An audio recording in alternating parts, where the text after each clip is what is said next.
Hello, and welcome to another episode of Architecture for Kids podcast. I'm your host, António Capelão. I'm a trained architect, an architectural educator, and founding director of award-winning Architecture for Kids CIC. In this podcast, I'm going to talk to practitioners and creatives that share the same passion as I do, to inspire and to engage children and young people to shape their built environment and the creative industries. The podcast is brought to you in collaboration with the Built Environment Trust, the Thornton Education Trust, and the Welsh School of Architecture, Cardiff University. My guest today is Inês Lourenço, an art historian currently completing a master's degree in history and heritage, specializing in heritage mediation. Her work experience ranges from art consultancy, cultural production, and management in cultural associations and private companies to arts and architecture mediation. Inês is the coordinator of the educational service of Casa da Arquitectura, Portuguese Center for Architecture. The Portuguese Center for Architecture focuses on safeguarding, preserving, and making architecture collections accessible, and thus promoting reflection on architecture and taking it to the acknowledgement and understanding of the general public. The educational service connects with all the different publics they work with, from young children to seniors, through a wide range of activities, from guided visits to short and long-term workshops that aim to promote the understanding of architecture and its process. The educational service connects with all the different publics they work with, from young children to seniors, through a wide range of activities, from guided visits to short and long-term workshops that aim to promote the understanding of architecture and its process. Inês, thank you for coming to talk to me today, and I'm looking forward to our conversation. Hello, Antonio. Thank you so much for inviting me. What subjects were you good at school, and what subjects did you enjoy most? The subjects I enjoyed the most were definitely arts. I was both good at it, and that's the one I enjoyed the most. I had the best grades at it. Did that influence your career, and if so, how? When I thought about my professional career for the future, I obviously had an interest that it would be related to arts because it was a passion of mine and it was the area I always felt most comfortable in. And when it came to the decision of choosing a pathway to study, I decided to choose history of art because it connected the art world. It also involved architecture, and it also involved documents as well, and the built environment. I know you worked in London. You're now here in Portugal, in Porto, at Casa da Arquitectura. So tell us a little bit about your trajectory. How did you get here?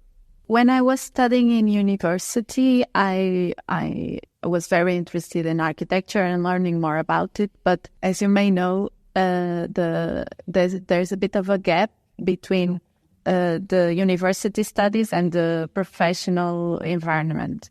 So when I was studying, I did not have a very good notion of what was needed and what constituted the arts sector.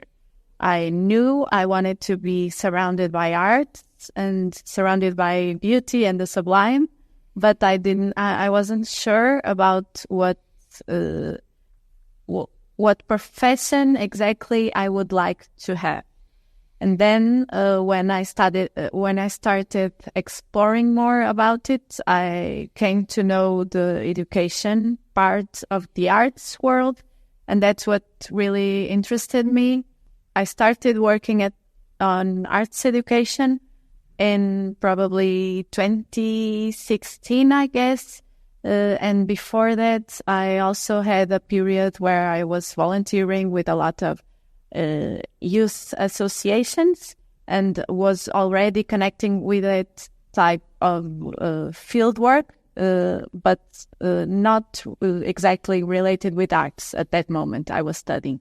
So then when I got off university, I explored about it. I did a workshop about arts education, and that's what really started my journey through this world. I started working in 2016 with arts education and architecture education as well. And it really fascinated me, the power that the educators have in transmitting knowledge, and also triggering the kids and the young people to really discuss and reflect in architecture and arts. An interesting strategy, and something that you said about the power of the educators have in being supportive. Did your art teachers, had that kind of power over you as well, or did they support you, or did they inspire you to do what you've done? Some more than others. I believe that the role of an arts and architecture educator is a bit different from the role of a teacher. Completely different, actually. Because the educator, the arts educator and the architecture educator guides the participants, guides the kids and young people to learning by doing, to learning by experimenting and debating and discussing. And they challenge them to really question and take an active part in the architecture dialogue. The teachers have a more formal education role that's really important. We are recording this from a different country, and it will be interesting to understand where we are in terms of the curriculum. And I think you already started talking about that by defining formal education with school, and the creative education that we have here with the arts and architecture, or in organizations such as this. And is this still the norm in Portugal, or is the curriculum moving toward a more creative and more hands-on project work? We are definitely in the process of moving towards it. We have some organizations that are working towards it. We have Plano Nacional das Artes in Portugal, which is responsible for motivating and working with schools and establishing relationships between schools and cultural institutions, help these sort of relationships between the two and to enrich the formal education. Also here at Casa da Arquitectura, we always take the curriculum into consideration when designing all of our workshops and prepare all of our activities. So we adapt, and we also know that there are a lot of schools that really take an active part in really adapting and getting themselves open cultural world and the arts world as well. And we are definitely in the process of it. Casa da Arquitectura is relatively new. Tell us a little bit about what your role entails, as well as some of your programs with the schools. How does that work? And what kind of kids and young people come to your workshops? Casa da Arquitectura was founded in 2009, and then we've come a long way since then. We used to be based at a small house, a small city house here in Matosinhos, which was Caesar's family house. And then we moved to this big building you are in now, which is also in Matosinhos. We moved here in November 2017. This relocation allowed us to expand our range of activities, which now includes a lot of exhibitions, temporary exhibitions, and a big scale of exhibition rooms. We also have a room specific for the education service, And this room allows us to work with schools and also work with individuals that they came to us to participate in our activity. Here at Casa da Arquitectura, our educational service does not only work with kids and young people, but we also work with people from all ages. We believe these intergenerational practices and activities can be enriching for people of all ages who participate in them. Why do you think that, and why is it so important here, the intergenerational aspects of the activities? We believe that the intergenerational aspects of activities are important because when the activities join people from all ages, it is possible to exchange experiences in between them. And also the education being open to people from all ages is also a big part of our work and our mission. Working with people from all ages is also important because it allows us to promote the knowledge about architecture and its process, and also share and make people aware of the importance that architecture has in all of our lives. Coming back to the activities itself, so they are intergenerational, you work with schools, you work with the curriculums. Tell us a little bit more about those activities and how, and perhaps, if there's one in particular that is your favorite or that you set up yourself, let's talk a little bit about it. Our activities are destined for schools, and they're also open to private people who sign their kids up for participating in the activities. And we also have a lot of open days for families and kids to join us and to participate. The activities, we have a regular offer of workshops, mostly for schools during the school year. We also have activities during the seasonal holidays where the kids come to us to be here for a full week with a full experience. And the activities are developed from Monday until Friday. This allows us to work and to really get in depth of a project with these kids. We also have special activities in special days. For example, the inaugurations of exhibitions, and also other important holidays here in Portugal. Regarding my favorite activities, this is very difficult to name. I can tell you a bit about our program. We develop a program for each academic year, and we are now working with a team for the first time, which is biophilia. And we are really getting in depth of the alliance between nature and architecture and the importance that nature can have in architecture and the well-being of the human. We have a workshop which is based in biomimesis, motivates the participants to observe natural elements and to really be inspired by these natural elements and to develop an idea of a design, of an architectural project, and to really spread their wings and see what that nature object can inspire them to do and to think of the possibilities. So biophilia for us is a way of looking to nature to find solutions for our problems, for our everyday problems and the world problems as well. So this really inspired us to do a range of workshops.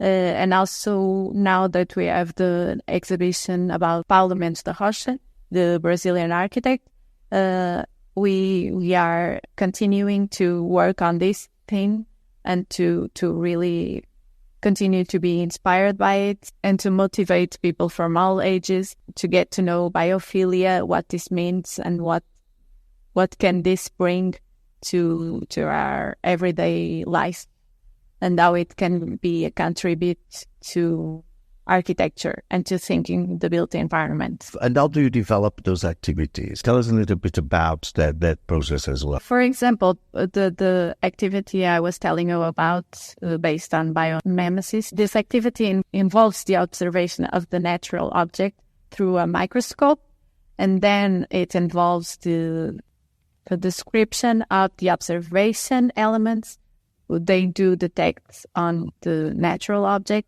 The observation is the starting point to getting to develop an idea, a concept, a solution to what they think might be interesting to develop. We also consider that in our activities, it's really important to motivate the open discussion, the explaining of the projects, the debating, the finding the solutions. We also believe that the discussion with other participants can be an advantage to the project of each participant. So there's a big part of the dialogue that happens as an introduction and as a conclusion of each activity. The guided visits we do also involve a lot of open discussion and really... So our educators really aim to open a door to discussion with these kids and to critical thinking and to stimulating them to exchange ideas in between them and the educators, and to really question what they see, what they feel, what they create, and this creates a big. We aim to create a big forum of ideas. You talked earlier about the curriculum and how you develop your activities, having the curriculum in mind. Can you tell us a little bit about that, and perhaps what are the subjects that are sort of most aligned with the curriculum and with what you do in your activities here? Arts is very connected with architecture, and that's the obvious answer to what subjects in the curriculum can have an interest in our activities. But the not so obvious subjects are sciences, natural sciences, which really have a connection with our program with the biophilia. We also establish relations with geometry and history through the heritage.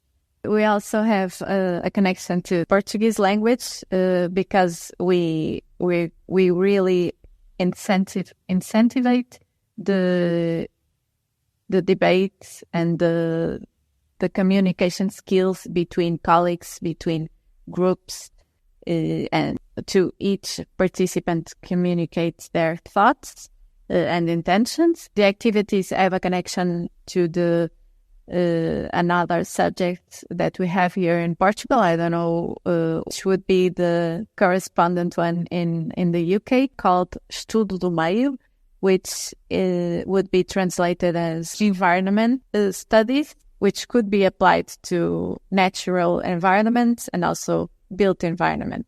And that's where the built environment would be integrated in. The other subject would be Cydlynydd, which is citizenship, and involves the ethics of citizenship. The work you do here in Porto, or perhaps, I don't know if you, even in Portugal, initiatives or organizations such as Casa da Arquitectura, how well perceived their interest in engaging children and young people into the discussion and the shaping of the built environment? Our activities are very well perceived by the public because we have schools that work with us year after year and always come back here to develop programs with us. We also have worked with other schools in the rest of the country. Because they also come here whenever they come to field trips. And we also have developed online workshops with schools from the north until the south of Portugal. The efforts are made by each school to participate and engage with these different kinds of education and institutions. But there is a big problem here in Portugal that comes from the very strict curriculum and programs that the schools have. From primary school, they start to have a bit of a stricter schedule to accomplish, and they have a hard time integrating all the other sorts of activities they wish to do outside of the school, because the teachers really need to accomplish and to tick all the boxes that they have for the programs to be delivered. And in terms of parents and guardians of the kids, how do they perceive the work, your activities, and again, we can talk about the Casa da Arquitectura, and if you have an understanding of what's happening in the rest of the country. Well, the guardians and the parents of the kids, they also participate in the activities. So the feedback we have is amazing because the parents really appreciate that our activities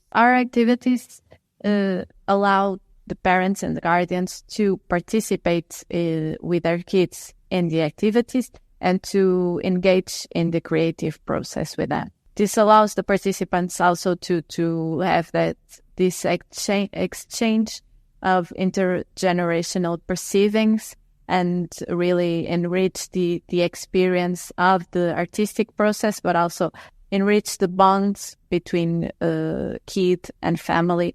And what do you think it's the impact on the built and even on the natural environment of this work you do here, of these activities? I believe these activities are really shaping the younger generation to have a critical approach and thinking about the built environment. The kids and also obviously the adults that participate in our activities can really get a different perspective on the built environment. They can become more active citizens when questioning it, and they can have an active role. Yeah. What do you think is the impact on children and young people by participating in your activities? I believe that we plant a little seed when they come to the activities, when they participate in the activities, and I hope that seed grows and grows to a beautiful tree of knowledge and experiences. So they sometimes come here for an activity that takes an hour and a half, and then they come back 1 year after and another year after. Sometimes they spend a little more time with us. For example, the ones I told you before with the seasonal activities, which participate in activities for a whole week. I believe this type of activities can really encourage them to learn new skills that are useful in their everyday life and also their future lives, their professional lives when they grow older. Is there a question I should have asked you that I haven't asked you? And if so, what is that question? Well, one other question I thought would be interesting to discuss and to reflect on would be the similarities or the comparison between the Portuguese case and the UK case. I believe that the Portuguese case of education of architecture for kids is at an earlier stage than the UK one. And the UK has the advantage of having started earlier, and so the community is also more aware of its importance. Here in Portugal, we are still making an effort for people to understand the importance of architecture, because architecture can really be accessible to all people not only architects. Unfortunately, there's still the preconceived idea that architecture can be only understood by architects and people that work in this field. But our aim at Casa da Arquitectura is really to make architecture accessible and understood by all people from all backgrounds and all ages. That's a very, very good question. Thank you so much, Antonio. It was a great pleasure to having this conversation with you, and we can always do more of this. I look forward to hearing the next episodes of your podcast, and I wish you good luck for the future of the podcast. Thank you very much to my guest today, to all the listeners, and please subscribe to Architecture for Kids podcast and leave your rating and a review. Recommend us to your friends and family, and to find out more about it, visit our websites, antoniocapelão-portfolio.co.uk, buildingcentre.co.uk, thorntoneducationtrust.org, cardiff.ac.uk, and follow us on Instagram, Arch for Kids CIC, Twitter, @Capelão, LinkedIn, @Capelão, CAPELAO. And please join me again next week for another episode of Architecture for Kids podcast, brought to you in collaboration with the Built Environment Trust, the Thornton Education Trust, and the Welsh School of Architecture, Cardiff University.